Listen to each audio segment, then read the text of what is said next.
from? Hello, Amanda, Daniel. Oh, okay. Oh, are we streaming? Yay. Okay. That was quick. All right. Hello, and welcome. We are here for the second episode of Synarky Sessions. If you caught us live last week, there was 2 more people with us. So my name is Ashley Nicole. I'm here with Bella, Krystal and ẎnDon. And we also had Anders and Brittany. They're not here today. However, this session is going to be mostly hosted by Bella and ẎnDon. And the cool part about this session today is that it's going to follow a particular format, and there's going to be live chart readings. And the way that you were to submit your entry for the chart readings was on the Unlock Your Design website. Facebook page. And Bella and ẎnDon picked 5 people. So they're going to go into hopefully 5 different chart readings. But first, we're going to weave the transit with the 44. So this is called Synarky Sessions because Synarchy is the Siddhic frequency of the 44th gene key. It's also the gate of alertness in human design. And we call it the grid worker in Unlock Your Design. And that's part of our 64 door website. And so today, Bella and ẎnDon will be weaving the grid worker and the daredevil, because the daredevil's in transit, and it's actually, I believe it's in the 5th line right now. And it's in detriment though. So I don't know if the risks are going to be amazing when you are taking a risk in the detriment, but who knows, maybe you're just lost in purposelessness. But we have a purpose on this live stream today, and it is going to be weaving the 44 and the 28 and doing chart readings and talking about Synarchy in general and the Synarchy event that we have in December. So without further ado, I'm going to pass it over to ẎnDon. Actually, I kind of feel like I'd like to have you open up and get us started. Beautiful. Thank you so much, Ashley. Really appreciate you cracking open the container for us in that way. I love this aspect of reading the transits because we're not just talking about a single key, but we're actually talking about the arc of how they interrelate. And so as we're sitting here in the 28, we're actually moving into the 44, which I think is just a beautiful way to actually, as a 6-2, right, having that higher perspective and actually seeing the continuity. Just as the 6th line sees the whole circuit, like actually looking at the entire wheel as a whole and the entire journey as a whole. And for me, what I'm seeing is something really beautiful. The first thing that stands out is that the 28 and the 44 both sit in the spleen. So they both have this interconnection that's this continuous bridge around presence and that alertness that's right here, right now in the body. So I find this relationship that they have to be very succinct in a way that if you look at it as a mythology, I can see how, like, we consider the shadow, right? The shadow of the 28, the purposelessness, how that's actually interplaying into the interference. Like when we don't have a sense of purpose, maybe we want to press like the red detonate button, or when we don't actually know what's driving the team, for instance, then maybe we're interfering in ways that we don't fully understand or aren't seeing ourselves. So I see that there's this arc here between the shadows and obviously at the gift and the Siddhic level as well. Bella, is there anything you're seeing also with the shadow around these two and how they interrelate? Yeah, I mean, I have them both in my chart. That 44 is my culture, the 28 is my pearl and my moon. Mm-hmm. And I feel like they're both so powerful. And that's why when they are in the shadow, you're kind of like, I often speak about existential despair. Like you're like, everything is interference. And it's not that, like, I don't really like the word purposelessness for the shadow, because it feels more like existential despair. Purposelessness, like what's purposelessness? I don't really like the word, but it either feels hollow or it feels kind of like, it feels like you speak with God and you say, this is it, I don't want to be here. And that's how bad, like that's how bad the 48 feels, the 28 feels for me. And the interference, because it's my culture sphere, I feel like I've felt it more than anything in teamwork. And that's when I know that I'm going to leak leak, whether it's my energy or my money. But when I start to feel that interference, I've started to be like really kind of, wow, okay, you don't want to let the time go and the leak and the drain. You actually want to realize there is interference, and then either come together and see how you can come back to teamwork, or actually say this wasn't the best constellation. Let's see if we can split apart in a way that is constructive. Yeah, I love that. My 28 is actually in my evolution. So really I'm feeling like this, not the detriment, even though we're in the detriment with the transit, but I'm feeling this upside downness because it's like my half birthday today, or tomorrow, actually, when we enter the 6th line. So I'm feeling this kind of like reorientation and this spin, but I'm feeling like the heat of the sun awakening that part of the earth position in me. And I see its connection all the way out to my Pluto, which is where my 44 is. So I see this like relationship between like here on the planet, what is purpose? What is really driving me as an individual to like attain the honorable death, by living fully in every way that I can. And that reaches all the way out to Pluto for me. So it's like, really, that's the base and the grounds for how I get to transform the karmic energy, the intergenerational energy of my 44.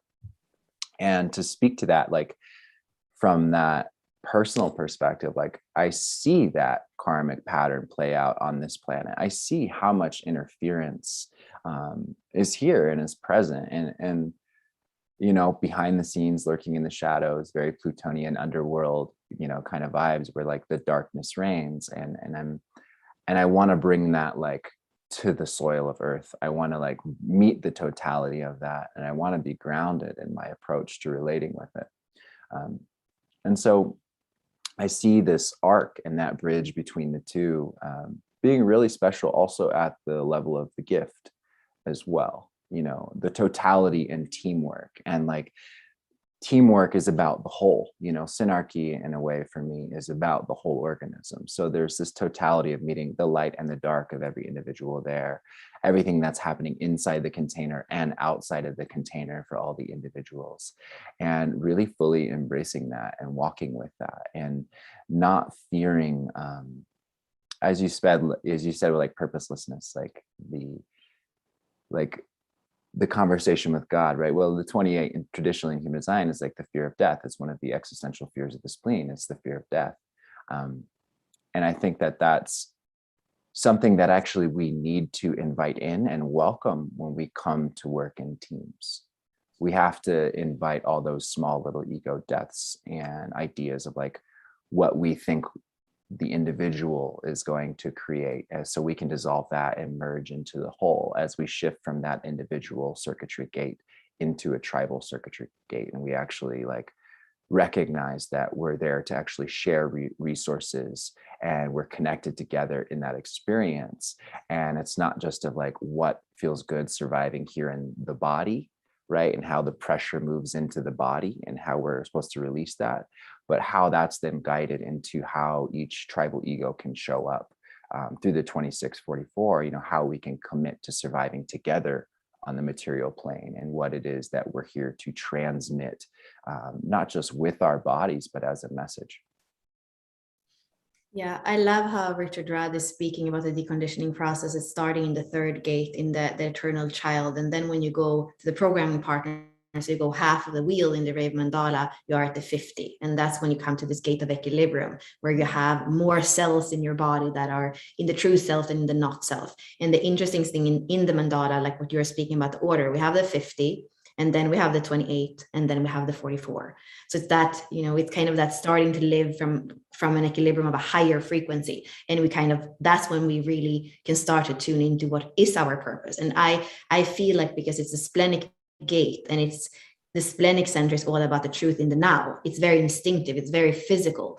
That's why purpose is here. It's now. It's existential. It's not something out there where we run after. And the same thing when we look at hologenetic profile, the sphere that we call the purpose, it's the sign Earth. So it's very much grounded in the beingness and not so much in doing. So I think that that's an important thing. Like once we are starting to live more in our true self and be deconditioned. The purpose is already there. So it's and then I feel like a lot of it is to share it. That's why we go from the 28 into the 44. We feel it in us. It's already there. And then it's about how can we fit into the Synarchy at this higher level of functioning, of vibrating. I think something that stands out for me as you're describing like the wheel is that we went from the 32 to the 50 to the 28, and the 32 and the 28 are a part of the same codon ring, the codon ring of illusion, right? Being that like failure and purposelessness are actually illusions, like because there's purpose in everything.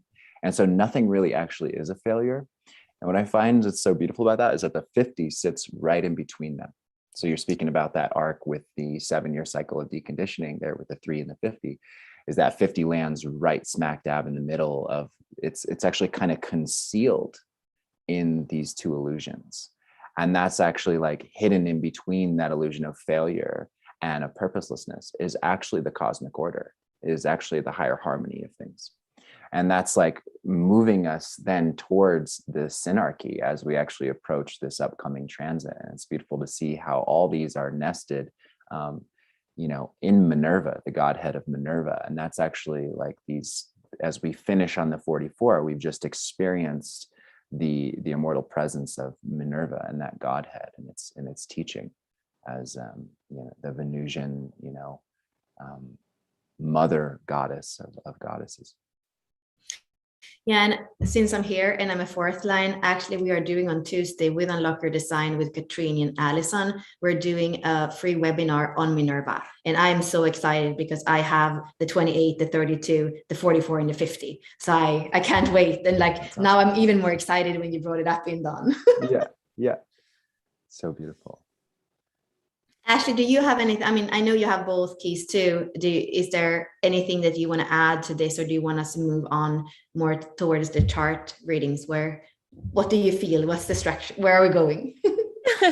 I mean, yeah, I have the 28 and the 44, and my 28 is in the 2nd line, and it's about taking risks with shaking hands with the devil is what it's called. And I think that for me, it's having the 6 in my life's work, which is like the gate of friction, and it's conflict, diplomacy, and peace. It's like, can I open my heart to new people? Can I let other people in? And that's where the 44.1, it's a weird line to have, the first line. I'm investigating partnerships, and that doesn't always mean I'm open to them. And sometimes I'll be like, nope, it's better to do it alone. And Bella's seen, I'm like, nope, I don't want to do it with this person. I'm getting out of here. Nope, I tried this Synarchy and it doesn't work for me. I'm leaving. And I guess it's just like, I always need to trust that whoever, whenever, wherever, it's perfect. It's right. There's always purpose in the partnership. Doesn't mean that the partnership is going to stay forever or that it's going to be like really like clean and enjoyable. Sometimes there's friction, and sometimes I have to say peace out to the friction. But as long as I stay open and keep my heart open, that's the biggest lesson that I'm learning is keep your heart open, even if you do have to exit, even if it's not forever, even if there's a lot of friction, like still keep your heart open, even if there's friction. So that's kind of what I'm learning. And the 28 and the 44 in my Pluto. So that's where my transformation is. And the thing that keeps me from being open to partnerships is the Neptune that I have in 20 and 58, which is vitality, which is life force, which is energies. What do I want to give my life force to? What do I not? And that kind of sometimes veils the possibility and potential of the partnership, because I feel like, oh, they have a lot of expectations of me. They're sucking all my energy. I'm a generator, and they just want all my energy and all my talents and stuff. I'm going to leave because I don't feel valued. But sometimes that's my mind just tricking me out of the potential partnership, because I'm like, I don't want partnership. I like my people and my comfort. So that's my experience with it. So I'm just investigating partnerships and teamwork and Synarchy in this lifetime. I don't really have any. I'll share what I've learned, but I don't have. It's a lesson and investigation through my whole life. So I'm looking to the people that have it in the 6th line and the 5th line. Like, teach me, show me. I mean, actually, I feel like you are pointing to something that is part of the inquiry. I prefer the word inquiry more than contemplation, because I feel like inquiry is more alive. But so that inquiry of the lines, you are speaking to the first line, and that foundation kind of, is it safe with relationship or not? That very, and this is how we work, how we want to work in Synarchy, and how you and I work, Ashley, in conversation with ẎnDon, you know, to kind of follow, to see the process in terms of the frequency band. So for me, I have a third line. So and it's been so important in the partnership with you, Ashley, that you allow me to go out and have those interactions. You know, the third line, it's not that I'm going to go and marry in business, in partnership, everybody else that I work with, but it's important as a 44.3, a third line, to have that dynamism, to have those interactions. Like I'm saying, on Tuesday, I'm doing this. Actually, I don't even know if you know that I'm doing it, but you know, it's to have that freedom, and then also to have the respect with you to say, no, it's not a partnership for me. Like, you know, you can say, thank you for inviting me, it's not for me.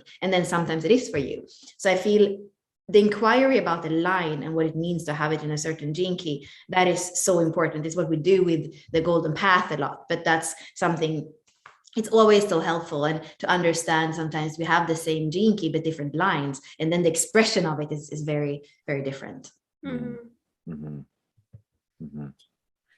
You know, I experienced this with my 28-6, right? For my evolution. Obviously, you know, the 6th line is looking to the next hexagram, which is the 44. So I've experienced this really deeply in my own process at times when I like, because I have 28 line 6, which is blaze of glory. It's like, you know, blaze of glory, like to the death, you know, fight for what you believe in, fight for the purpose, and like just come in full swing. And I see that at times when I like am not willing to go all in, then I'm actually interfering with the process. I'm interfering with the teamwork.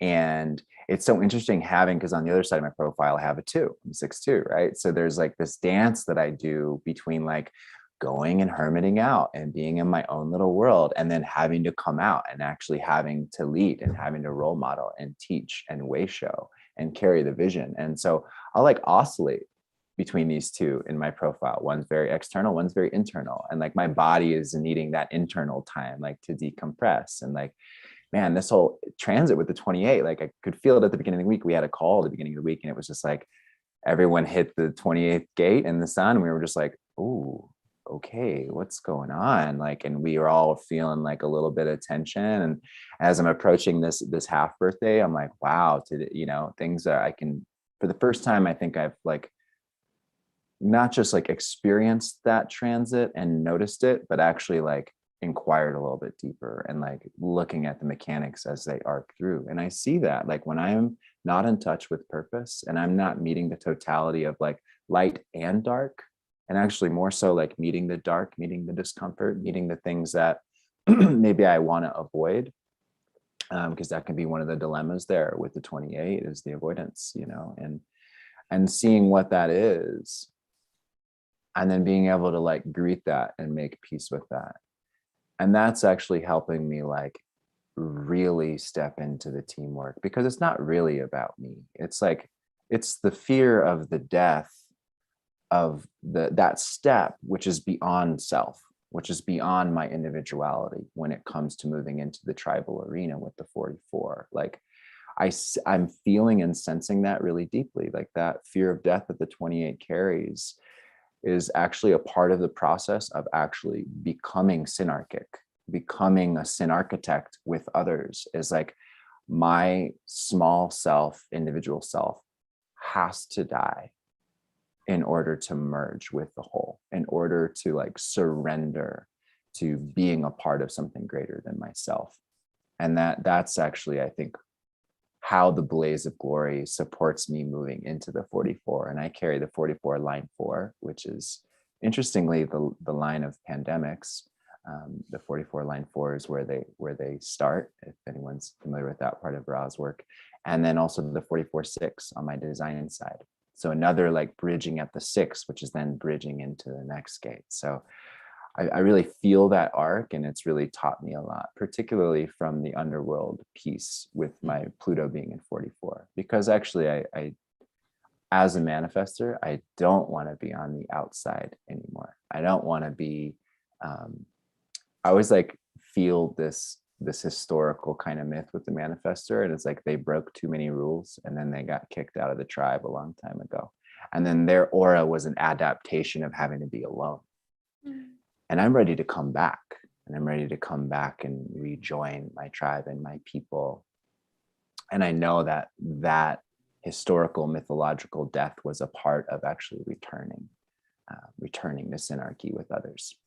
So I just felt really called to share that, and just really appreciate all the insights and perspectives that everyone had so far. Yeah, thank you, ẎnDon. Just one reflection on that. You as a manifester, you know, it really is felt when you kind of come in and disappear, maybe much more so than another aura type. And I also felt it in a Delta where we were, that I was hosting. And I feel,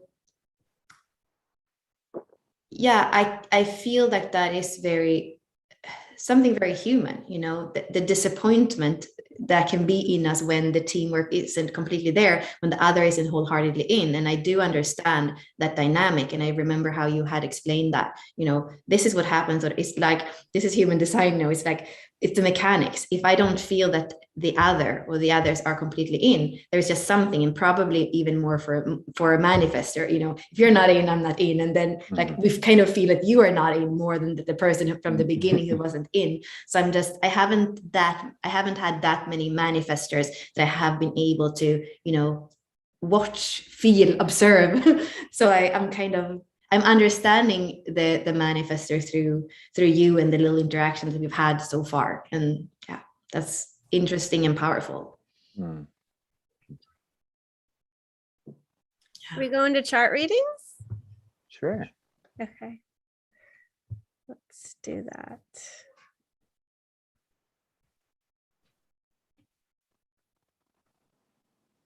Okay. I'm going to turn off my video and my audio, so it's you guys. And oh wow, I'm so happy you are the tech person. I was like ready, but this is I know I'm on, and I have the capability to stay here and do this for you. So thank you. I will do this for you. Then we can just focus on the juiciness of it. Exactly. Don't worry about anything else. Okay. Have fun, you too. Do you want to start with was it Kate ẎnDon, or who do you want to start? Yeah, I'd like to start with Kate. She I noticed that her birthday was yesterday. So Kate, are you here? If you're here, would you just say hello in the chat?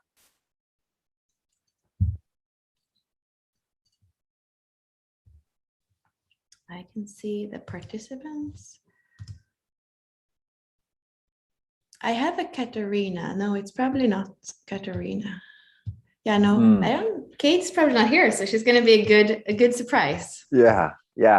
I wanted to do Kate's chart because obviously it was her birthday yesterday, and her life's work happens to be the 28th.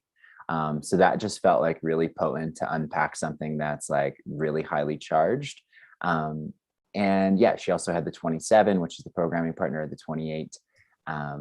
She doesn't have the 44, but she has the 26. So I thought that would be also interesting to explore, because she has an undefined spleen, what it would look like, particularly with that transit that we're approaching this upcoming Sunday, and that activation that she'll have for those 6 days. So I thought that was really, really special. And it's nice to see an energy projector as well. Yeah. Yeah, I was looking at, coming closer. I'm like, is there anything? It felt like something would be connected to the throat. Like there is so much energy in the emotional and the ego. And I was looking because it almost felt like this kind of manifestor energy somehow. Yeah. Well, where do you want me to start? I feel like I'm already jumping in. No, go for it. Go for it. Well, I am seeing a lot of those activations around the G. That's just what I'm drawn to, and it's all these conscious activations. It's several of the Sphinx gates, so the 1, the 7, and the 13, and the 46. So it feels like this is somebody who really knows who you are, and possibly with the cross of the unexpected, this is what's going to allow you to kind of be on all different adventures and have, as a 4-6, you have the first third of your life a lot of trial and error. I feel like with that G, there is something where knowing who you are is going to allow you to be that daredevil in the 48 in your life's work.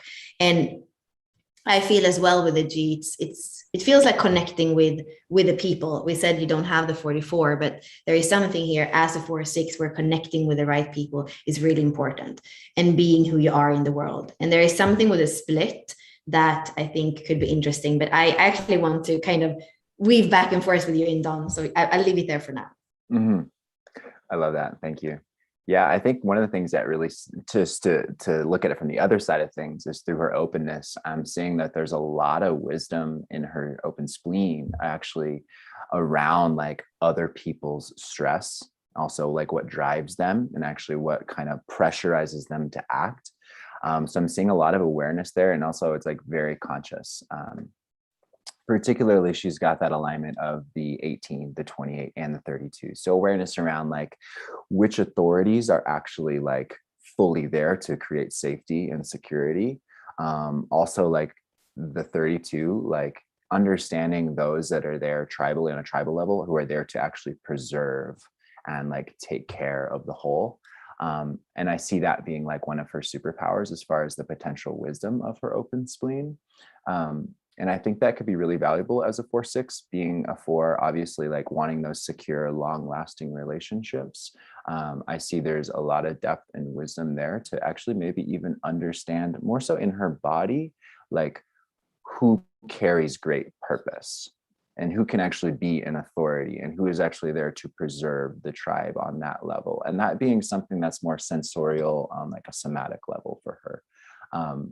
And I'm seeing that actually really supporting, if we talk about the 44 and how that weaves, I can see how that would truly support her will to understand like who to commit to, who in the community to align with, and actually to like, and then have that G center, all that conscious G center activation to actually know how to lead the way forward and how to bring people into the fold as a leader. The other thing that I just wanted to note there, so 26, it's in her Neptune. Yeah, it's interesting seeing that fixed gate, as you notice the strike gate there.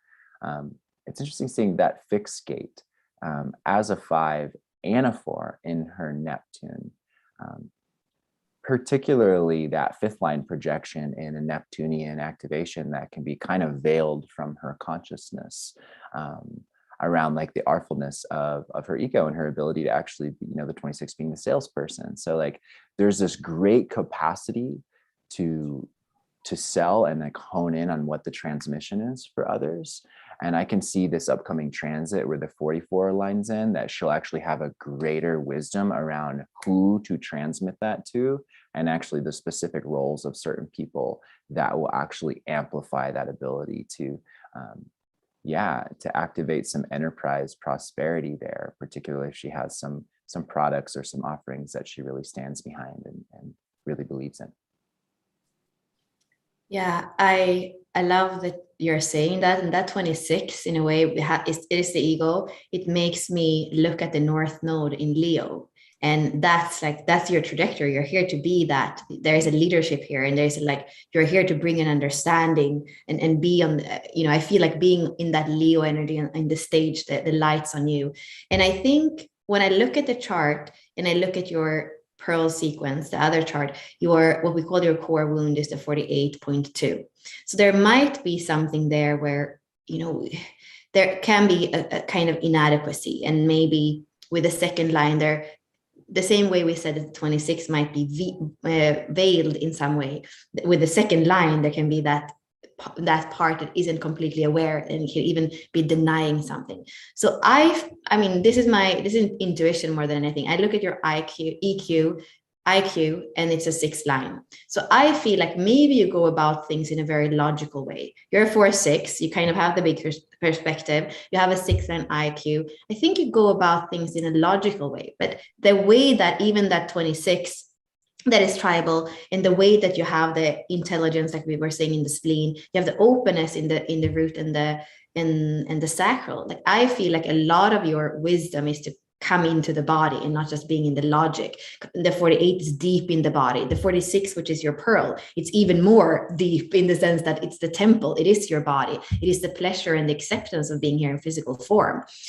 So it feels for me that there is, as a 4-6, and your design, how it looks with the openness at the bottom, it feels like coming down in the body, coming down and being happy to be in the temple and be a role model for that. The 4-6 is a role model through the body.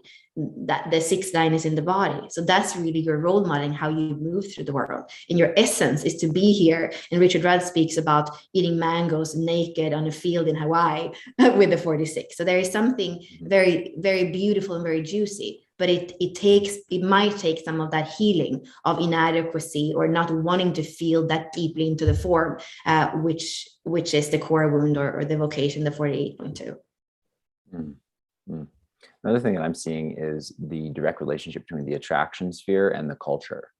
So there's almost like I see this kind of setup here within relationship that you're already inviting in the opportunity to express and create the culture of your pearl, because the 37 and the 40 are a part of that channel between the solar plexus and the willpower, giving you that channel of community. And I just think that's really beautiful to have that as the attraction sphere, because you're already inviting in those emotional connections, those tribal connections where you feel like you're a part of the same sea and the same tide, being able to ride that same wave through your needs, through your connections, through the culture that you share together. And that quite naturally, as it moves through the Venus sequence, you have that diplomatic air through the IQ, which is also still very tribal. And then you have that patience in the 5 emotionally to continue connecting and express that purity of the spiritual heart. And then deep in the core of you is that wisdom. And that's a part of what's bridging the culture there. That's what's actually really anchoring the community into the fold of your heart and your openness there and the emotional intelligence that you bring. So I just think that's really beautiful also to see that as a 5th line and a 6th line activation in that channel.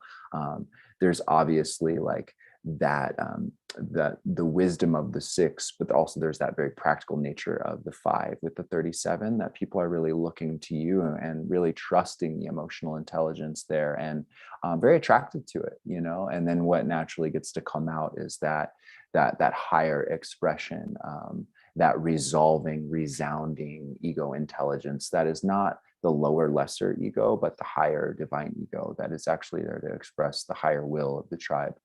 So I see that being a very natural just part of what you attract in your relationships. And at the core of that, like Bella mentioned, the 46, that pearl is like, there's a lot of wisdom around the body and how to love the body and love the form that you bring through. And being in that 3rd line theme, there's a lot of play and there's a lot of adventure in that you bring to people. Once you bridge that trust around what the commitment is, what is the family doing?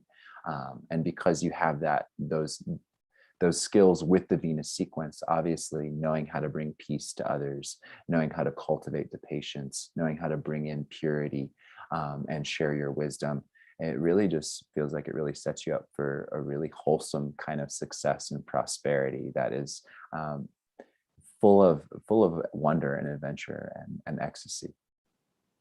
And I just want to say one last thing that is kind of an advice. It is about that playfulness, like seriousness could be a place. You have a 3rd line in your SQ, so your childhood, maybe there wasn't so much playfulness there, so much pleasure. So I feel like as a 4-6 and with that 6th line IQ, it's so important for you to bring in the lightness, the 3rd line in the SQ, the 3rd line in the pearl, and even like the shadow of seriousness is that pearl. So bring it in and see, you have the 32 in your Pluto, which is also kind of serious in the fear of failure. So if there was one thing I would say, you know, I would like to hear after the reading how you brought in lightness, playfulness, and because that feels like it's going to light up your whole chart, and that's really like a conductor in your life. And even when you have those unexpected things, if you can bring in lightness and playfulness and even humor, it feels like whatever you're bumping into is actually going to be easier when you can kind of take it with that lightness and not so much seriousness. Well, Ashley, I think you were saying about the Synarchy kind of pause. Do we have anything, or do we feel like sealed with this in Don? Do we feel like This is Yeah, that feels like a good wave of information. Yeah. Mhm.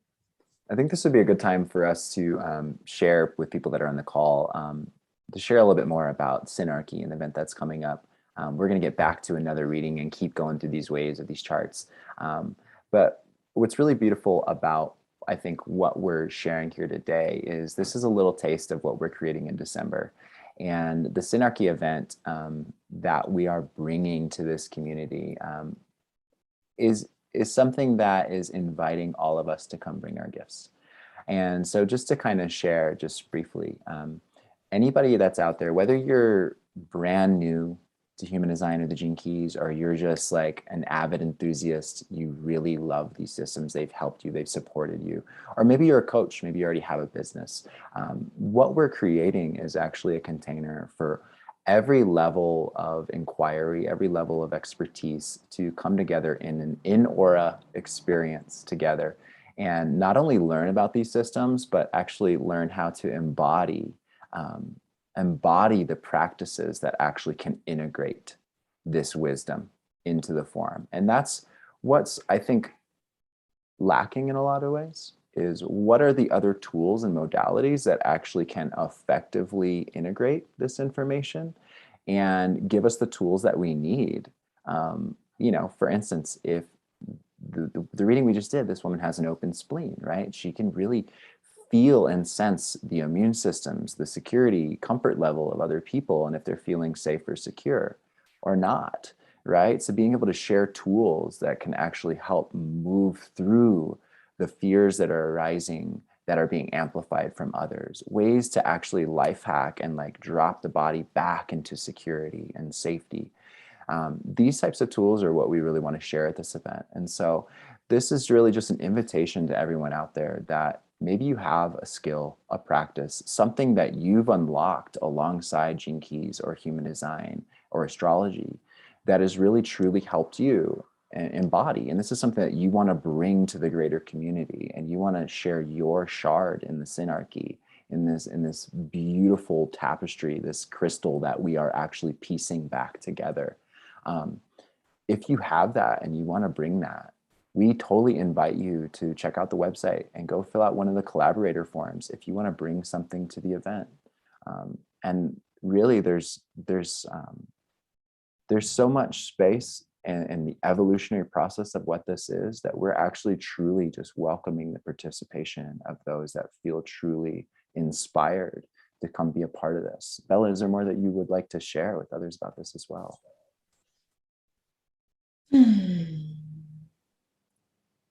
Yeah, what I long for in this event is that when we are like this on a screen, we kind of have to fill the time together with something. And the way that we can fill it or share it in 2D is by speaking and by filling the time up. And what I really long for is to be in a space where the space between us can be that conductor for connection.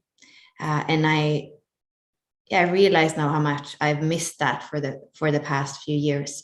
So to just be in a space together where the field, and I mean, for me, this is a shamanic field that is created by auras in the group aura, and to be able to learn about this. Is what I love, is that there are no levels. It doesn't matter if you're new or if you have been in this system for a long time, to be able to have the experience of what it is to be in aura with others, and how it might feel to be the difference to be with one aura type and another aura type, even feeling like electromagnetics with another chart. Like, I feel like it's an experiment where I haven't, we don't really have the opportunity to do that all the time, with maybe with the people that are in our family and the close ones, but it feels really interesting to start to come together and do the true human design experiment at the same time as we have the Gene Key frequencies, and more of a depth, more of a way. I don't know how exactly I see the Gene Keys in the geometry, but I believe that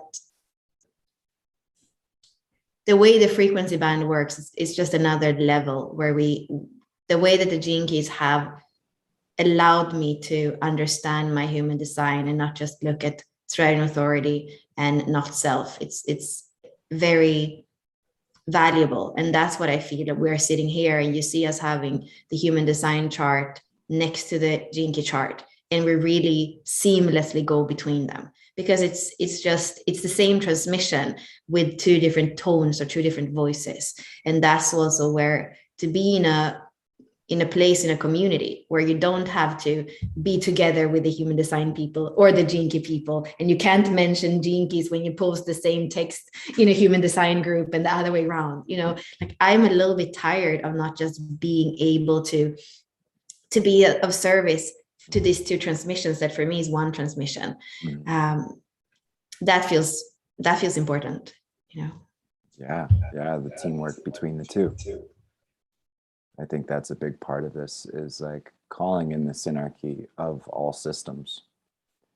I think that's something that's really beautiful about the effortless overlay of these two transmissions that are really at their root one. And I've never seen them as two. I mean, that's just an illusion of separation, really, ultimately. And there's a synarchy that exists behind that concept of them being two. And so I feel extremely grateful and humbled to be a part of this, to open this to the wider community, because we need that safe place for everyone to come actually experience that, not just experience it, but actually,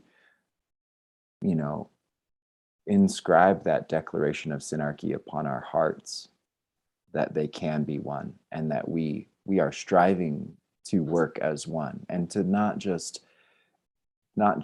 say it as the mantra or as the catchphrase that can be so easily regurgitated, but to truly actually get down to the bottom of what does it mean to be one, this concept of being one.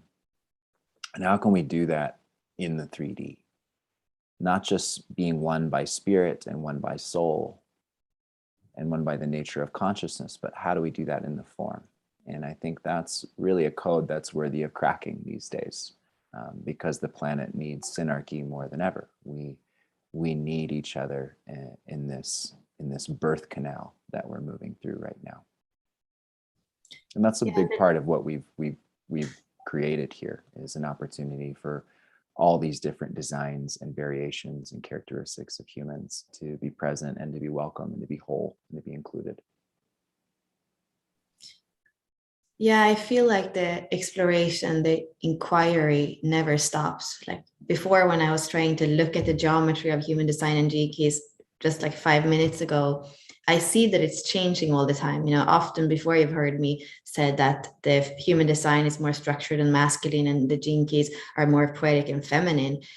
And at the same time, many times when I'm in the gene key communities and I don't have the body graph and I don't see how the energy moves in the body, there is something that's missing. And I see the form principle, the feminine, very much in the human design that gives me that.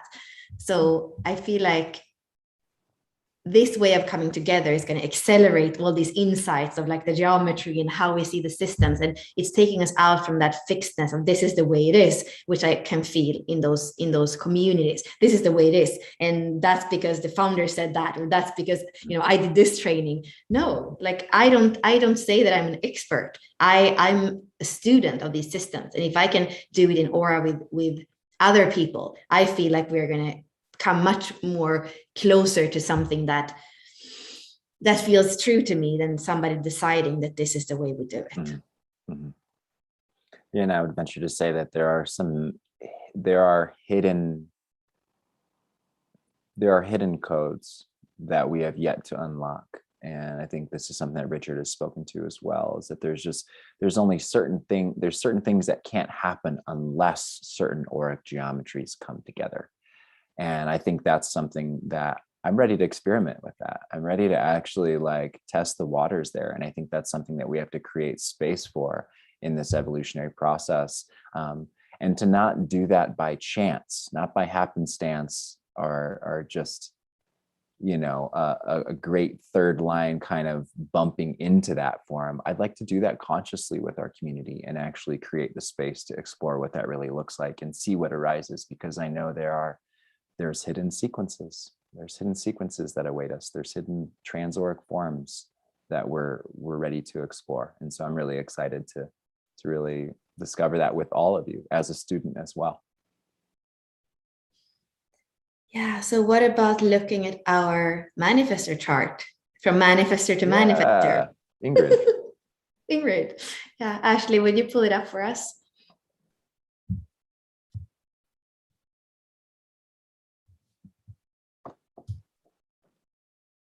Awesome.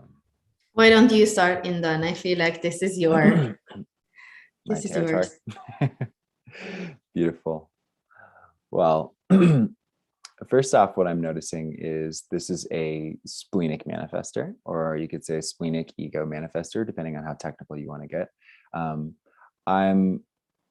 I'm appreciating what I appreciate about this as as an ego splenic manifestor is that the ego is actually getting filtered through the wisdom of the spleen first before it reaches the throat. So even though there could be maybe see that shadow of the ego, which is kind of me, right? What's in it for me? I see that there's a lot of wisdom there that can be woven into it as it moves into the spleen, and its alertness and its sense of presence can come through in that way and purified through its skills as it actually goes up and reaches the throat. And so I see a really good balance there. I think that that probably, in a way, I can see obviously that alertness and that primal intuition and instinctual awareness that the spleen has, coupled with that awareness of like what will also help not just the body survive, but will help actually the tribe survive on the material plane. I could see that being very beneficial when it comes to that channel of the 4816 there. And I think just the wisdom of the 48 and the plethora of skills that exist in the 16. I'm really just seeing that this is somebody who can really support others as a manifestor. As a 4-6, obviously they're supporting through an open heart and like really being grounded and connected to others. I see the wisdom of that being really supportive at a communal level, which is also, I think, kind of strange because a manifestor can be very solo and independent, and this is a single definition manifestor. Yet the channels are tribal and collective.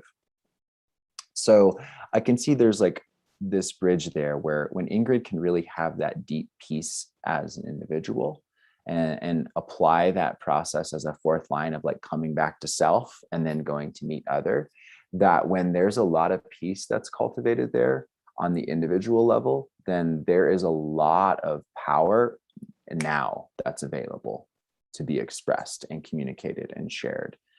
I really see the wisdom of that. The 4426, obviously her 44 I'm seeing is, and it's the core. Wow, I didn't notice that. Beautiful. And the 26. So that's the purpose. All right. Do you want to share on that? You've seen something there? Yeah, well, that feels powerful. So your purpose and your vocation are connected through that channel of the transmitter. Like whatever message that you're here to have to humanity is going to be heard. And as a 4-6, that's one of those profiles that is here to be an influencer, that is here to share your heart and be heard. And I can also see that, going to the difficulty that if you don't feel grounded and if you don't feel like you've had a possibility in this lifetime to work through some of those imprints from your lineage that are part of that core wound that your soul came here to help dissolving, that then this whole channel, it can be this, I don't see your age here, but it can be in the beginning of the life, especially before the first Saturn return. Like, why doesn't anybody hear me? Or why don't I know what my message is? And it can be colored in some of that fifth line of the core of feeling like if I go to the left, it's like it's not right. If I go to the right, then I don't like. There is a little bit. I speak sometimes about the fifth line core wound as very complex, and you try to sort it out, but it's actually, we say that the antidote or the the remedy is forgiveness. It seems that there is something in your lineage that is kind of complex, where there hasn't been teamwork, where there has been interference, where maybe there is a part that has been the one that takes the guilt and the blame. And there is something with that I believe that for your whole lineage, you are actually transcending, you're leaving behind you, and you're coming into actually being an impactful person in a Synarchy. And it feels like, because we have the 2644 together, that it's going to happen easier the more you can ground into that 26.6. And for me, being a 6th line in my purpose, it was very helpful when I realized that the element that goes with the 6th line, for me, I say it's spirit. We can say it's intent is spirit. What we know is that it's very subtle. And for a 1st line, for example, they're grounded in their physicality. Okay, I understand that. They have both feet on earth. They build things in the practical. When you have a 6th line, if that is spirit, for me to say I'm grounded in spirit, that shifted a lot for me. I'm like, is that can that be true? Is that really, do I have the right to be grounded that way? And I feel like there is something with the 6th line and you're grounding in the 26 that is important. And as a 6th line, you're here, like we said, for the other 4-6, you're here to kind of be an example that walks into the future through your body. So the more grounded you are, the more you tune and tap into this 26.6, the more the 44.5 can open up, the more teamwork can open up for you, the more you can be that 38.1, that light warrior, the more you can work with the alchemy of the 47.4 in your life's work through the heart. But it feels important that the two kind of keys and locks is what ẎnDon pointed out in the 44 and the 26. That's where you want to actually look a little bit extra, and then I feel like a lot of the rest is going to unlock. Mm-hmm. Yeah, I love what you mentioned about the purpose being grounded in the 26 and that connection to the core wound there. And what I'm noticing is that the incarnation cross weaves quite magically into that relationship between the 26 and the 44, because if the core wound is about some sort of intergenerational lineage karmic like interference, where maybe there was obviously with that 5th line there, maybe there's that guilt that's wounded there around not being able to save or fix the situation, maybe due to that interference, maybe at some level in the family, maybe not even known consciously at a certain point in the lineage. And your life's work being the 47 is like, there's something there that's being transfigured in your life. And the challenge of that is like meeting that with grace, meeting that suffering with grace. The 22 in your evolution sphere, it holds all 6 core wounds of humanity, right? And so and our wounds interfere with what it is to show up and be present, right? The 44s and the spleen, that can interfere with our presence, right?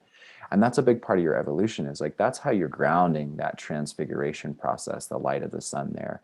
And as you're doing that, like, you're bringing that into a higher level of being a leader through the 45, through your radiance. Like, what does it mean to show up and say, okay, enough is enough with the interference here at the deepest levels of interference in this karmic lineage. And there's this wound that I'm carrying for my whole family and for this entire planet, right? I'm here to transfigure that oppression that exists. I'm here to meet that dishonor with grace. And I'm here to do that as the leader and as the voice of like what's best for the whole. And you're trying to create synergy, and that's where the 45 and the 44 have their own relationship, right? That synarchy is what kind of it preheats the oven for the communion, for being the voice of the whole, right? So that wisdom of what needs to be spoken to and how that can be communicated and grounded and synergized without dominating over others is really then anchored into the stability of like, how do I do that in an artful way? How do I lead as a role model ego? What does that actually look like, right? What does it look to speak on behalf of like, what does our tribe need? What do we need to commit to? How are we going to survive? How are we going to do this together? And I just see that moving up the tree through the Venus sequence all the way to the core, and and there's a deep teaching there, I think maybe particularly around a paternal figure, because not only is the vocation activated in the 44, but you have a fixed activation, both personality and design, in your Saturn placement. So I think it might be one of the paternal sides of your family tree that that core wound could be related to, since Saturn is actually activating that. And so that could, you know, be something, somewhat of a portal maybe to inquire into. And maybe that is true for you, or maybe it's not. But Saturn particularly is the father archetype. So I'm just seeing that coincidence. Yeah, I love everything that you say. There is just one more thing. All the fifth line that is their vocation, SQ, EQ. And sometimes I speak about this. It's Venus in the middle, and then you have Mars on both sides. And there is sometimes it kind of gets stuck, and it's here to be fluid. Everything in the chart is here to be multidimensional and fluid. There is some work around the fifth line there, possibly, that has to do with your childhood. It has to do with possibly some projection that has been on your family, that's been on you, that is going to allow you to step into the leadership. You are a 4-6, but the fact that you're a manifestor and have all these fifth lines inside of your chart, I think that there is something about projection that you're here to learn about, and not just take, if there is blame and guilt put on you, you know, you have that sixth line in your IQ so that you can discern, you know, the truth of things. And I feel that also goes to your pearl. At the end of the day, what you're here to give to the world is to be natural. It's actually an exponential naturalness. The 10 is about naturalness in the otherwise completely open G, and then the sixth line is nature, so going back to naturalness. So there is something, there is work, there is transmutation, there is that 22 we're speaking about, and at the end of the day, all this kind of comes back to, you know, you being you. That's the essence of who you are, and you're very unique. We see that in this manifestor chart, single definition. So kind of just saying, yeah, be you in the world and do the work, and that feels like it's the way that you're walking beautifully through your life. Absolutely, I love that. And the culture sphere being that 38 line 1, you know, like honor at the level of the individual, like honoring every individual's fight. And that could be a way in which, like, when you show up as a manifestor and like you're willing to be a part of that struggle, you know, if it's a meaningful and purpose-filled struggle, because the 38 and the 28 do bridge in that channel of perseverance. If there's purpose to that fight at the level, you know, that level, then really you provide this culture of honor. And I think that really ties into the 45, which can be the voice of the queen, you know. And so I feel like there's this level of like, no, like I'm ascending to the throne here. And I'm also like, I'm not here to fight you guys, but I'm like here standing up on behalf of the fight that like my lineage has had to go through. And like, and I'm trying to return us all back to a state of being as we are. Particularly, you mentioned all those fifth lines from the Venus sequence. It's like, there's a lineage projection with the core. There's that projection when you were a child, right? So maybe some expectations of like how you were supposed to show up and get along with your family, particularly being a manifestor child, being entirely independent right out the gate, being your own blazing sun, and you know, being born into a world that majority of everyone's expecting you to show up a different way. And so I can see that, and particularly also with the EQ, you know, during your teenage years, maybe some wounding around the impatience of like how fast you're supposed to get things done, you know, and being that manifestor, it's like you got to charge up and then release, and then you got to, like, just like a cheetah, like you're the fastest thing on the prairie, but then you got to go take a nap for like 3 days after you catch your prey. So I think maybe there was some projection there for that first arc of your life, that once you kind of got into your later years and into your early adult like life, you kind of figured out and entered that 6 line phase. You're like, no, okay, I'm stepping behind this projection. Now I'm just kind of gonna lead as myself. And so there is like a deeper evolution there, particularly because you also have that 6 line in your profile. You can see that a big part of the awakening journey. And it seems like you have even more wisdom that has awakened as you've gotten older. And so I think you know, because of that 3rd line journey as a 6th line, that first 30 years of your life, like you have learned how to persevere through some karmic odds that not everybody gets to face. You know, the sixth line I always say is like, you know, 3 lifetimes of karma in 30 years. There's a lot of wisdom there that you have to share. And that's a big part of what comes through that channel of the wavelength that connects the spleen to the throat. Like, you have a lot of wisdom to share. I mean, it is your Venus after all. You know, there's a lot of beautiful qualities that comes through from that. And you can do that in a really humble way.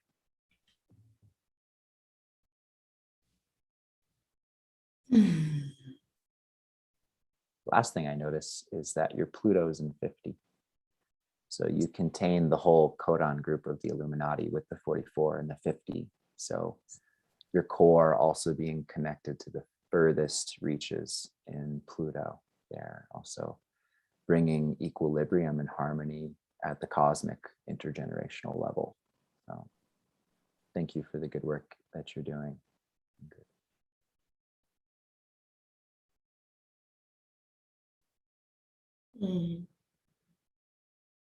Yeah, I feel like, you know, we can always go deeper and deeper, but it was really rich to feel this chart. And I feel like you had a resonance of being able to really go in with your own manifest aura and speak to the essence of the chart. That's also beautiful to just be able to observe and acknowledge.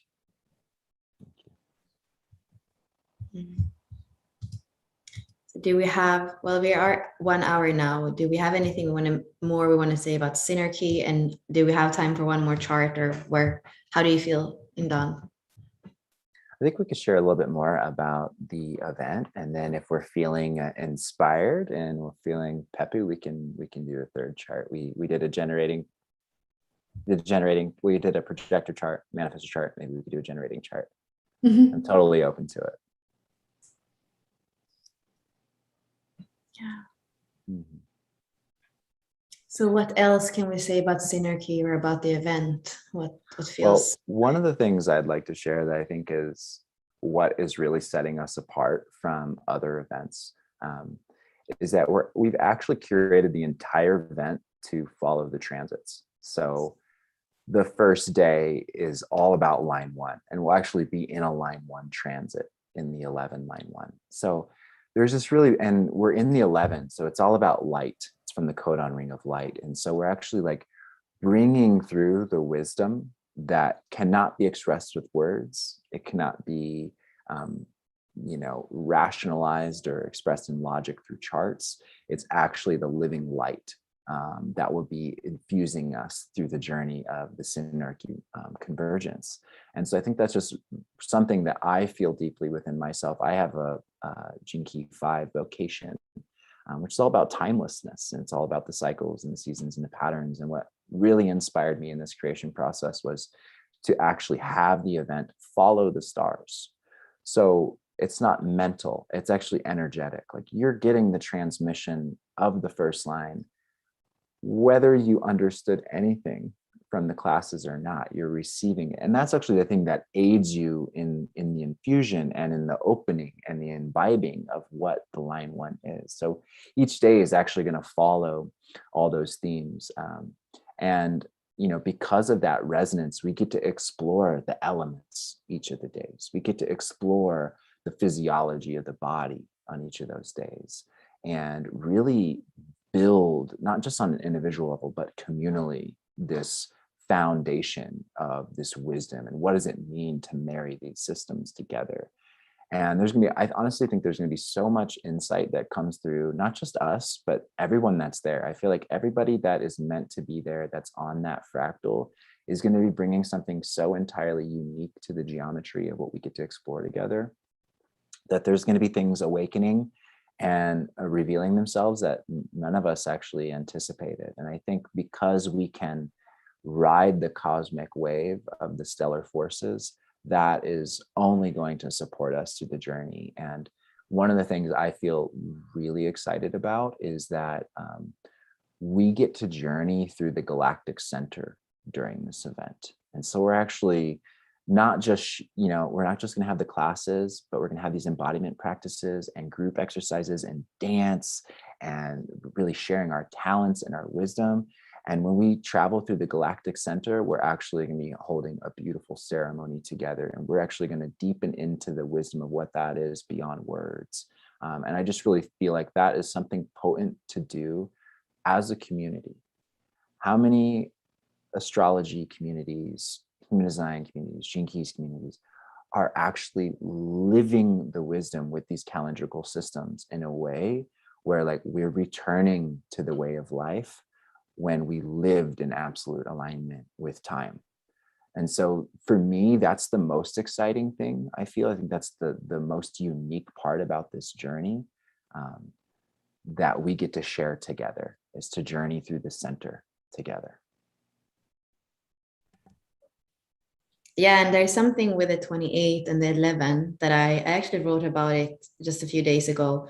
I feel like they're both actually going to the depth, and they have this archetypal ways. I even wonder, it feels like there is a resonance with the energy now and the energy that we're going to be in the 11.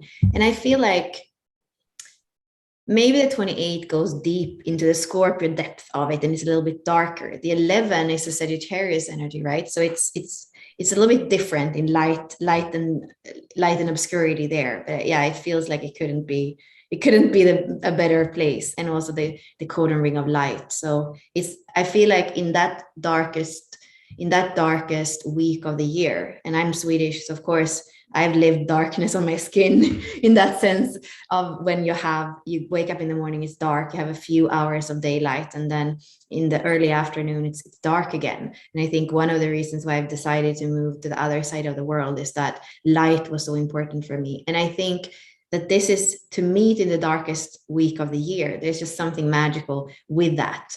And actually, on the other side of the solstice is getting lighter again. I just feel like it's almost like that darkness and the seed that needs to be planted in the dark soil, and that's where it's more fertile, that's where it can sprout. So something with that comes up for me when I think about in time when we are meeting. And something I'm just noticing now looking at the wheel is that we're sitting in the 28, which if we go to the next sliver of the wheel, then the position that we're in here is actually the 26 in the next sliver of the wheel. So then we actually bridge the 44 to that 26 position. And then we actually, the 44th position that we enter into this weekend would be actually the position that we'll be in when we're actually at Synarchy, which is the 11. So there's kind of so like nerdy. Echo. There's like this echo there.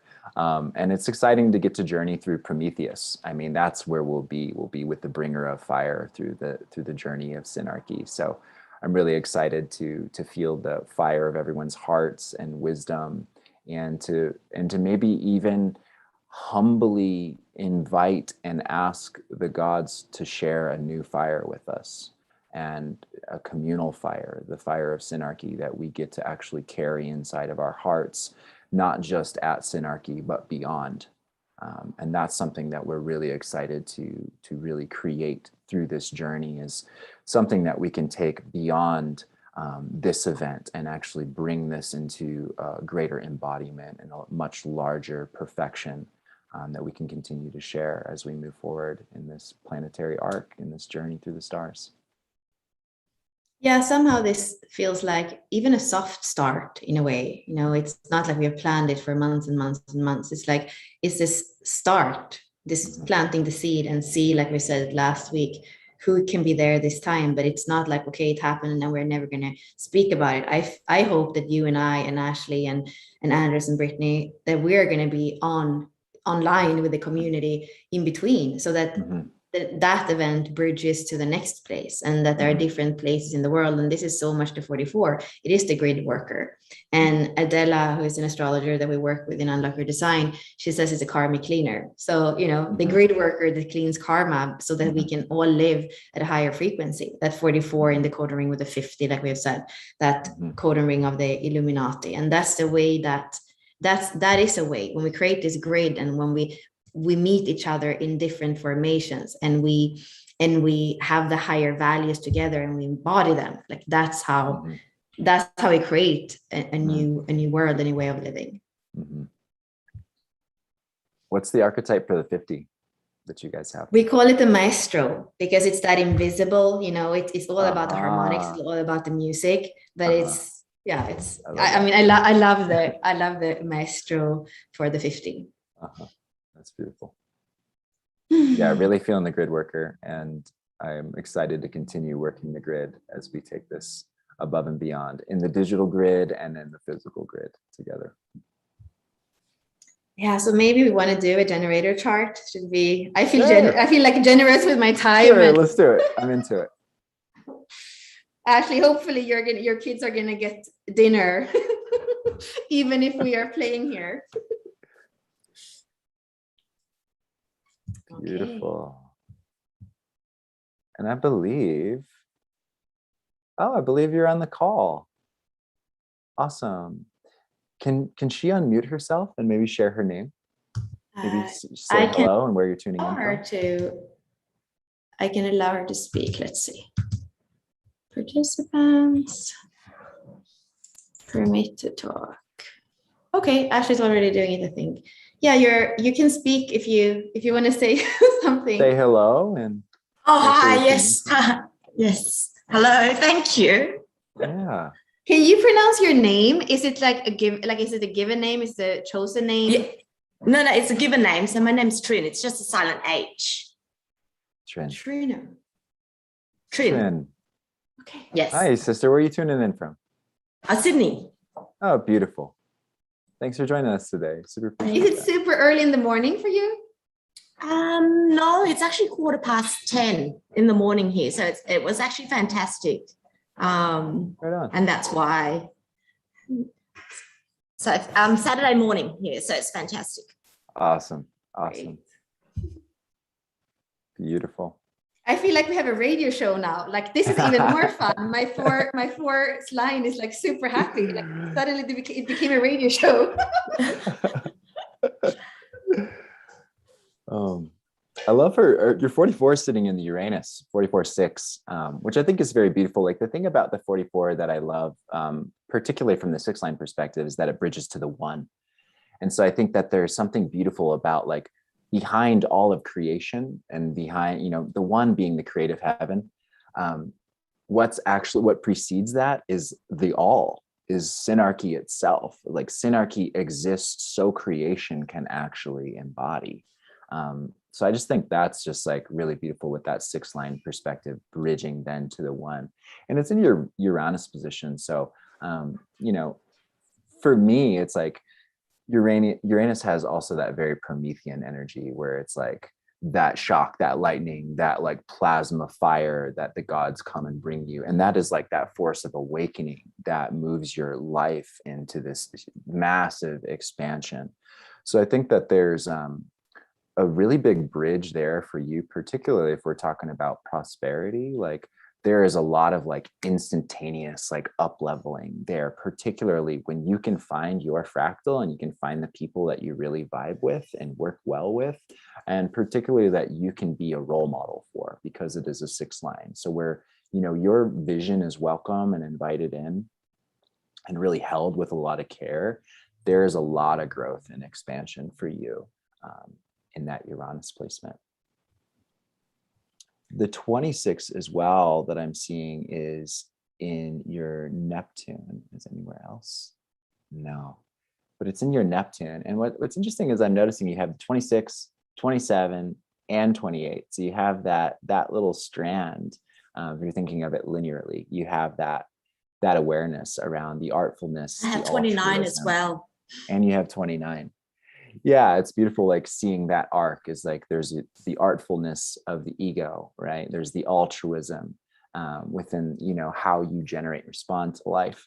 And there's also that totality of your presence in which you meet everything. And that's really where your purpose falls, is your 28 is your purpose. And that's like what deeply grounds you in your work in this life, is like, the more you can embrace the dark side and everything that shows up, whatever is present, and there's no avoidance in that, that continues to ground you into everything that you do. And particularly what's really supporting that is having that balance between self and other, with the 27 there. That happens to be my life's work.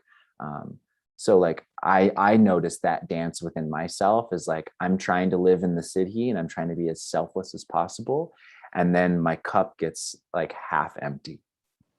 And then that's that moment where I have to embrace that shadow of selfishness. I have to understand that like, I can't, like, no one can drink if I'm not quenched. Like, I cannot fill others' cups unless my cup is full and overflowing. And so there's that dance, and that's the totality of it. That's like embracing the light and the dark of what selfishness is. Like, there's good selfishness. Like, it's not all bad selfishness. So like, when you can take that moment to like replenish, particularly because this is your radiance sphere, like really taking time for self-care, that necessary selfishness to like really tend to the needs that are true for all, including you, and having that balance and that discernment around like, okay, I've been giving a lot to others. Now I need nourishment.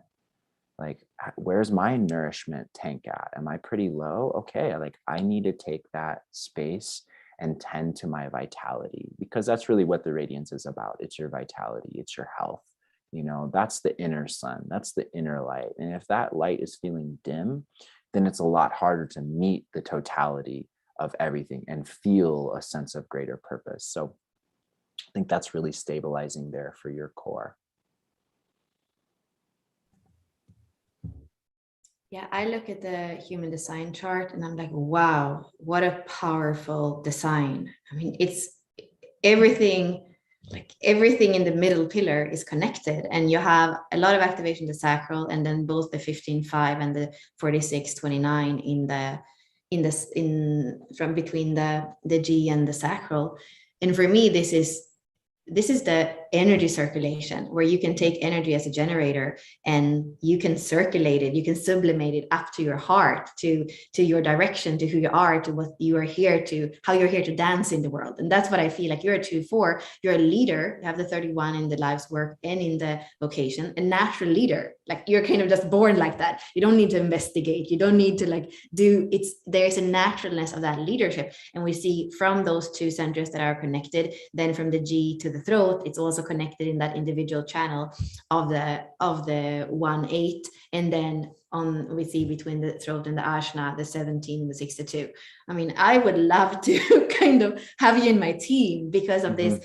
You know, we speak about the path of individuation in the gene keys, which is that middle pillar. Well, in here in the body graph, I see a similar thing. Like, you are here and there's this circulation through you, where energy is moved up, and it's moved up to the heart. It's expressed in truth. And with that channel of the organizational being, the 1762, you have that ability to zoom in and out, and to be able to like really be of service to any endeavor. And I think this is why ẎnDon is saying too, you know, it's important that that it's fun for you. You are 2-4. It's supposed to be like not effortless always, but in a flow, in a dance, in flow. So that's why, you know, what are you giving all your energy to? And I think I'm happy when I see the very defined spleen, because I'm like, okay, you can feel into what's good for you. There is this intuition, this instinct to know what's good for you and what isn't. I mean, I see a lot with the fourth lines in the radiance and the purpose. Environment for you are the people around you. So I hope, you know, that you are, the way the world is in some of the more severe regulations in Australia, I hope that you're able to have your community, your people around you, because with the fourth line in the radiance and the purpose, your environment are your people. And then you have a fourth line in your vocation and your SQ. I mean, this is part of the healing that you're here to do. This is something that the child maybe didn't experience, that kinship, that community, that trust. And you're here to, your path of realization between the vocation and the SQ is in that flavor of the fourth line, which is the same of that pathway of core stability between the radiance and the purpose. So the 4-line themes seem to be very important for you to create. And I think that's part of the, you know, when we speak about the Synarchy, you know, you are here to find your allies. And with the 44-26, you know, you're here to find your allies, and there is a message to the world that wants to be spoken. And maybe yeah, I think we could maybe go in. There's something interesting, of course, when the vocation, so the Mars position, that energy of Mars, and the sun, which is also an energy, which is this, the sun is also a masculine archetype. Like when they are the same, we won't see this in a normal astrology chart, because the vocation is the design Mars and the life's work is the personality sun. So we don't see a conjunction, but actually it is a conjunction, it is an overlay. So there is something powerful there, where for you, as for the charts, the second chart we saw, I can't remember if it was the second or the third, first, but the vocation sphere and the core wound work with the SQ seems super important, because when you unlock that 31 in the vocation, then the service through your life's work is just unlocking automatically. Mm-hmm. Mm-hmm. Mm-hmm. Yeah, and it seems like there's that 2-4 kind of fractal that echoes again there, your 2-4 profile, and then with your life's work, which is your brand in the pearl, and then the vocation, it's also a 2-4 relationship. So there's this finesse around like doing your own thing and feeling what feels good for you as far as what kind of natural leadership flows, and then like really receiving that call from the network that can invite you into a container of like a close inner circle that allows you to remain in that natural state of leadership that's like really welcomed and invited in. So it feels like there's that dance there between like kind of in your own element, doing your thing, but then like really receiving the call. And I would say what I think might be like a trigger activation code there for activation for your vocation is really to like maybe sit with like, what are the talents and gifts that like your closest inner circle and peers and network like really compliments you on and calls you out to share more of, because that could be that opportunity for that fourth line vocation that will really allow you to step into the next level of leadership. One of the things I'm seeing also, just to like explore the central column, and I don't know if you're familiar with something called the Penta. And if anybody isn't, maybe you could just write in the chat, like, I don't know what the Penta is, because the Penta is actually, speaking of Synarchy, one of the things that we're going to be exploring at Synarchy are Transoric Forms, which, if you've never heard of this, essentially what a Transoric Form is your individual aura dissolves and you combine together with others, forming a higher version of an aura, like a group aura. And this is actually, the Penta is the Transoric form of families. So, as soon as a mother and a father come together and they have a child, well, then there's a Penta that forms to protect the child and actually to kind of seal the family into its own kind of unit. And so you can use the Penta chart to read families, teams, your roommate dynamics, those sorts of things. And it's a grouping of 3 to 5 people. And it happens to be all of the channels between the sacral, the G, and the throat. Okay. And so what really stands out to me, Trin, is that you bringing 3 channels to the Penta right out the gate. You're really stabilizing a lot. You're stabilizing commitment and coordination. You're stabilizing the culture. You're stabilizing so much within the Penta itself. And so there's kind of these other little themes that apply to the gates when you're in the Penta. And so you really, really, really, like, you hold people together. Like, and I don't know if you know this, because like your profile, your 4 is on the subconscious side. So it's maybe not something that you really see, but like, you are very foundational and you're like really grounding for the teams and the communities and the groups that you work with. And I don't know if you have a family, but like, you are like a core, you are the central place of embedment in that way, because you have this perfect balance between logic and abstract collective energy through the 515, which is bringing that logic element, and then the 2946, which is bringing that abstract process. And so there's these pathways of responding and generating that can apply the forward thinking logic and understanding, and also have the wisdom of the past experiential wisdom from the abstract. And that gives you this really well balanced ability to respond to all situations.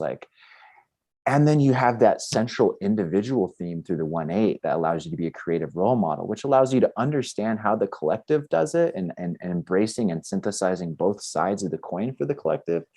but really expressing that and leading as yourself, as the creative individual that you are in the Penta.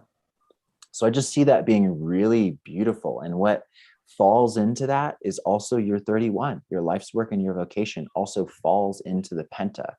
So I don't know if it seems obvious, but it feels like you are a crucial part of every group and every team that you're a part of. Your life's work falls into that process. Your vocation is a part of that process. And you are so grounding because you actually circulate the energy through the Penta in a way that's really powerful. And it's not just collective information, but you maintain your individuality and you bring your own flair to it. And I think that makes you really super dynamic. Particularly, you have that 4th line vocation, so you're good with sales.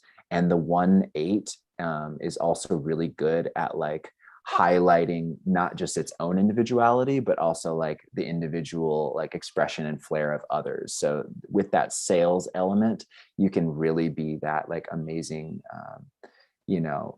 just really like shining the spotlight on people's individuality. So like as a leader, also highlighting other leaders. And I think that's like a beautiful part of actually knowing how to get that message across and people to like be like, yeah, I'm all in, let's do that. So I just really see that part of you bringing that to the Penta in a really dynamic way.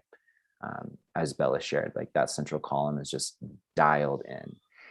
And your pearl happens to also be connected to the 1762. So you also, the wisdom of the pearl actually gets to trickle down into that center column as well.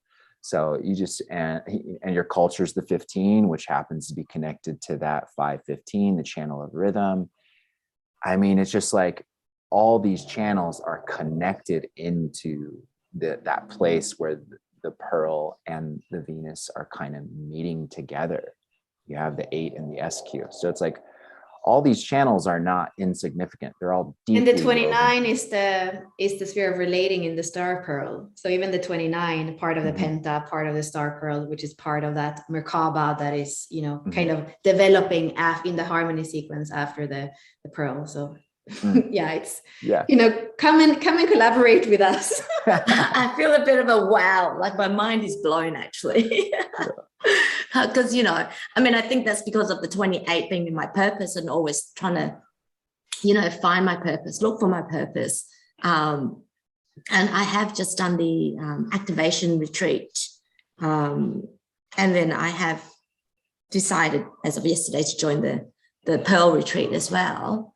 And so just, having both of you just, pointing all these things out, it's a bit of a wow. And just actually being able to sit there and go, is this really me? Because, we're moving from that lower vibration and like ẎnDon, you said, where do I find myself so that I can always just keep my cup full so that in my communities and everything like that, I can be that source of grounding and nourishment.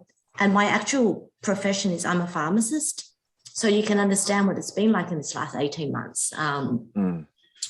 And especially with Australia and Sydney and having been through the lockdown and what has happened over here, it's been intense, let's put it that way. And making sure that I actually do keep my cup full and just, experimenting, experiencing with this because I'm still learning. And I've really only just, I've been around and looking at HD for a few years, but I've really only jumped into the gene keys in the last few months. So, beautiful. So thank you so much. I would say the Venus sequence is always the part where we do the unlocking that actually creates a kind of stability. So when we don't feel we have a stability, that's the place to go. And for you, I see that between the vocation, between the SQ, the path of realization, and like I said, the 4-line theme, the theme of rejection, the theme of not maybe feeling that community, or maybe the broken trust in your lineage. There is something important with a whole Venus, where you're going to reclaim the parts of you. So the vocation is the spiritual part, the SQ is the physical part, the EQ is the emotional part, the IQ is the mental part, and then you have the attraction, which is the life energy that we see it in your mechanics, that the life energies seem to flow really well, but there might be something in those different parts of what a human being is that is like, you know, the emotions pull one side, the mind pull another side. So when we do the Venus work, there is a wholeness, there's a coming together of those different parts. And when I look at your attraction sphere, you have that keyword of wholeness there. So it is important for you that it feels like, you know, it's worth it, that there is wholesome. And yeah, I just feel, you know, if you have done the attraction, there's so much more beauty in the golden path as you continues it, that where I feel like, you know, you are going to unlock so much of what we say. It's, you know, it's so clear in the mechanics of everything we said here, that it's just a matter of you, you know, tuning into and feeling your own design. Yes, absolutely. Yeah. And you're right about the rejection and not feeling belonging. And it's been something that I've really come into in this last, you know, couple of years, I guess, hitting my 40s. So I've, you know, moved it through Uranus opposition almost. And that's been a big theme of finding my community, finding who I feel I belong with, and everything like that. So definitely it's been a huge thing. Mm-hmm. I'd love to share that. Like for me, because the fourth line in the SQ is having to do with belonging, and the SQ position being that first 7 years of life, and the 8 being of just a very creative expression of self, right? And contributing, like it's in the throat, and it's the gate of contribution. And it's not about contributing what the collective is expecting or wanting, or you think the collective wants you to say. It's about contributing you. And I think that there's this piece around like these harmonics between the lines, you know, the fourth line and the first line are harmonic, right? So belonging with others in the network is also based in the foundation of like belonging inside the self, right? The investigation of self within. And so if you can find that belonging within your own creative expression and you don't repress that, right? Because that's the wound of the one. And so if that's not repressed and that feels whole and you feel secure in your contribution as yourself, then in the network, in the community, in the exchange of opportunity where you get to express yourself, then you'll always feel that belonging. And I think that is, there's like an edge there with the 8 fourth line, you know, because the fourth line is like can be very fixed, right? But it also has like this very warm, loving, open heart. And the 8 is like radical creative expression. You know, there's an exquisiteness. There's an exquisiteness to that. And so like, you know, transcending the mediocrity and finding your style, the gift of what your style is, and then like living the exquisiteness of that. I think like if you really have that sense of self-permission on the inside to be that and to be who you've always been and to like return to that childlike creative expression of self that maybe has been masked and layered, and you can let that child free and play and let that spirit of your heart like reign again, then you'll belong wherever you are. Be like you're meant for your people, and you'll belong wherever you are because there's a sense of belonging within yourself. Thank you. Yes, no, I'm certainly feeling it now. I'm definitely coming into myself in terms of expression and everything like that. And that's where the meeting or the intersection of the science. So all this logic brain that I've been doing for all these years in my career, and now moving to the spiritual side and seeing how that can assist in what I'm doing. And I think that's where my creative, you know, expression, or individual rather than expression, comes into play, because I'm doing it my way. Mm-hmm. Mm-hmm. I would just say one last thing, and that is the first gene key in Uranus, and you are the cross of the unexpected, and Uranus is about unexpected, and the first gene key is very unexpected. I have it in my evolution, and there is something with the first gene key, especially where you have it, that, you know, creativity is going to come for you in sparks. And, you know, sometimes you're going to not feel the creativity, but that's part of your, you know, that's part of your process, to be open for creativity to come through you, but also accept that sometimes there are periods where there is no creativity. Kind of the first Gene Key is the spark that had to wait for a long time for the big bang to happen, to spark so that the big bang could happen. That's what I feel like the first Gene Key is. So kind of have that also compassion with yourself. You're going to have creative days or creative periods, and then there's going to be a place of resting, and that can be hard with the first Gene Key to feel, but you know, that's what you need. And in those places of resting, you can't give your cup to everybody else because you're resting. Yeah. And poetry is my creative expression, and exactly what you just said. You know, some days the sparks come through, and I'm writing a whole bunch of stuff, and then it might go for weeks on end where there's no inspiration per se. Yeah, I allow my line 2, I guess, to just kind of flow whenever it kind of does its thing, and I hum it as I need, and then I come out as I want. So it's a bit of a dance in the flow, like you said. So it's yeah, it's wonderful. Yeah, and like staying with that 28, like when the creative inspiration isn't there, like just knowing that there's purpose in that, like meeting the totality of that when there appears to be like it appears that your purpose isn't actually pouring forth. It is, but it's actually going inward, and it's like percolating up to be expanded in a new way. So when we think the creativity has disappeared, it's still there. It's just seeping its way into a new part of our life, into a deeper layer of ourself. So meeting the totality of that and knowing that it'll come again. Fantastic. Yes, just keeping the reframe. I think that's the main thing, you know, that when I do go into the melancholy of it all, that I've got that reframe that says everything is for a purpose, and allow the timing to come through, because that's a big thing for me as well in terms of divine timing and timing and synchronicity and everything like that. So I think that's the thing to keep in mind. Well, thank you for joining us. Really appreciate it. Well, thank you. No, I appreciate it. Yeah. Thank you. And we have a little surprise with Ashley. She has a key code. She does those. This is part of why I said I need Ashley at the retreat, because she does those creative things where we can also bring in the art. So Ashley, if you can come on and share it with us, that's kind of a nice wrapping up.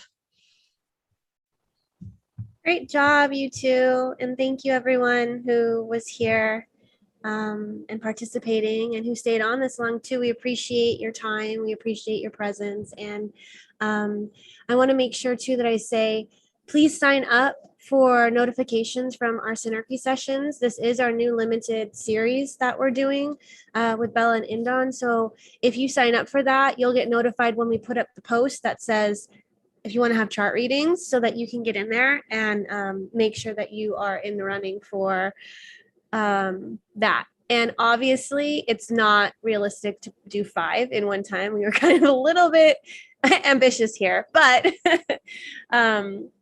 anyways, I have a key code that I did while you were doing the chart readings, and this is what came through. So I use the hexagrams, and then the images are whatever I'm guided to do in the moment. Based on, sometimes I get what you're going to say before you say it, and then I'm just pleasantly surprised when it comes out of your mouth. I'm like, oh, all right, this is where this came from. So this is from today. And the hexagrams are the 27, the 28, the 44, and the 24. And so without you needing to know about the hexagrams and memorize them, if you look at them, you're able to receive that code, since this is where Gene Keys and Human Design came from. Thank you, Ashley. And you know, this is something that I would say for everybody, like I have bought some of these like coloring things thanks to you, Ashley, and sometimes I just like feel I'm doing, instead of taking my cards and pulling a card, I actually do a hexagram, and some of them I know, but sometimes I just do, and then I look up. So it's a fun way to use the I Ching where you're using your own creativity. And we're working with Alex in our Portals of Deconditioning course, where he actually does with the body, where you feel into different positions of the body that can correspond to either the closed line or the open line. So this is something really, I feel like this is bridging into Synarchy and the kind of things that we're going to do together there to include the body and, not just be a voice on a screen. That is the saddest thing in the world. And when I felt in the beginning of the year I had become a voice on the screen, I was like, where are my allies? When are we meeting? And if Synarchy is also the grid worker, then it kind of needs to be in the different locations to activate that part of the grid. So I think it would be cool to be there in person. And the 44 has to smell people in person. So how do you even know who's on your fractal if you're not there kind of sniffing their pheromones and, smelling them? I don't know. All right. Well, any closing words, ẎnDon? I look forward to dancing our designs and smelling you there on the dance floor at Heartland Collective. And thanks everyone for joining us today, and everyone who was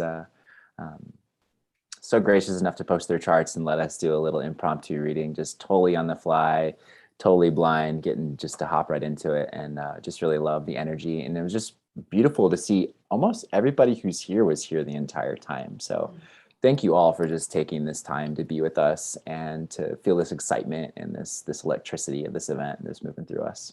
Thank you so much. Thank you.